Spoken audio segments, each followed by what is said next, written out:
बोलो ना, रब हुक्म उतार कर भेजता है, उमर कहते हैं कि पर्दा होना चाहिए, रब हुक्म उतार कर भेजता है कि नहीं भेजता, उमर बोलते हैं रब वही इलाही बनाकर उतार देते हैं। अलीउल मुर्तजा कहते हैं कि जिस लम्हे में उमर हमारी महफिल में मौजूद होते, उमर की जुबान पर सकीना जारी हो जाता। सकीना कहते किसी, सकीना कहते उस फरिश्ते को जो इल्हाम लेकर दिलों पर उतरता है, या सकीना कहते उस कलाम को जो जब बयान होता है तो नुफूस हो चाहे कुलूब हो, यानी दिल होवे या उस दिल रखने वाला बशर होवे, मुमकिन नहीं है कि वो मुतमईन ना हो सके।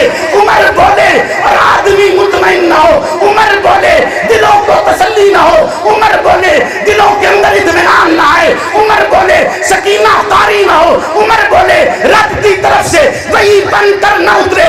उमर ने कहा रब वही बनाकर उतार छोड़े, रब उसकी जुबान पर वो बात जारी करवा देता जिस बात के लिए आप कह सकते हैं कि उसे मुहद्दिसियत कहा जाता है, उसे ये नायक होने का शर्फ हासिल है, उसे नयाबत पैगंबर नबुव्वत में भी अता हुई, उसे नयाबत पैगंबर इस्मत में भी अता हुई। नारे तकबीर, ताजो तो खत्मे नबुव्वत, शान सैयदना हजरत उमर फारूक, शान सैयदना हजरत उमर फारूक, खलीफे दोम सैयदना हजरत उमर फारूक, गली गली नगर नगर, गली गली नगर नगर। कोई जज्बाती गल तो नहीं लग रही तुहानू? बोलो ना, गल जेड़ी मैं दावा कीता वो गल समझ आ रही है कि नहीं आ रही? जी आ रही है कि नहीं आ रही? बोले ना, इस्मत कहते हैं कि गुनाह ना करे, यही मतलब होता है ना जी? बोले ना, इस्मत की नियाबत ये है कि शैतान उस राह पर भी ना आए। नहीं समझे आप? शैतान उस राह पर भी ना आए जहां से उमर गुजरे, उस राह पर भी शैतान उस राह पर भी ना आए जहां से उमर। बोले शैतान कभी उमर बिन खत्ताब से टकराता नहीं था, मिलता। हत्ता के सहाबा कहते हैं, हजरत अली से रिवायत हदीस मौकूफ है कि वो कहते हैं कि उमर हर इंसान पर, चूंकि हर बशर पर एक शैतान मुसल्लत है, और वो शैतान उसे बदी के लिए उकसाता है, उसे कहता है, उसे उस राह की तरफ गामजन करता है, उस तरीके पर चलाने की कोशिश करता है। पर उमर की तरफ जो शैतान मुसल्लत था वो डरता हुआ उमर को खता कभी नहीं कहता था, डरता हुआ उमर को खता कभी, बोले डरता हुआ उमर को खता कभी।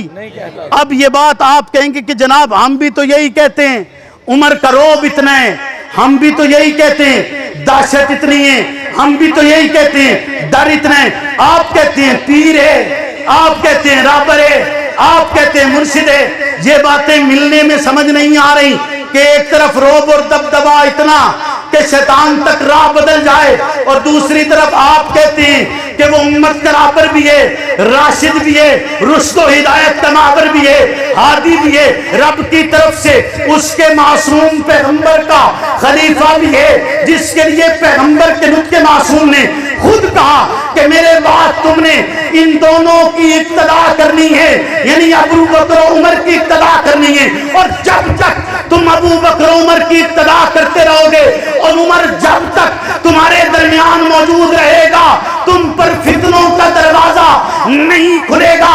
और इस बात पर नस मौजूद है। और आप जब किसी वली का मकाम देखते हैं, मकामात देखने के लिए फन्ने ज़न्नी चाहिए होते हैं, ज़न की बुनियाद पर आप एक अंदाजा लगाते हैं, क़यास करते हैं कि इसमें ये बात मौजूद है, ये मुत्तबे सुन्नत भी है, इसे दौलत का लालच भी नहीं है, ये दुनिया से दूर भी है, ये रब के तरीके पर भी है, अल्लाह और अल्लाह के रसूल की बात को भी मानता है, इबादत भी करता है। आप उसके अफ़आल और अक़वाल पर ज़न करते हुए, ये ख्याल करते हुए अपनी जुबान से अल्फाज जारी करते हैं कि ये राहबर है, मुर्शिद है। लेकिन वो मुर्शिद जिसे उमर बिन खत्ताब कहा जाता है, वो राहबर जिसे उमर बिन खत्ताब कहा जाता है, वही उमर बिन खत्ताब जो नील की तरफ खत लिखते हैं तो ये कहते हुए लिखते हैं कि रब के बंदे, उमर बिन खत्ताब की तरफ से नील तेरी तरफ खत है, अगर तू تو نہ چل، اگر رب کے حکم سے چلتا ہے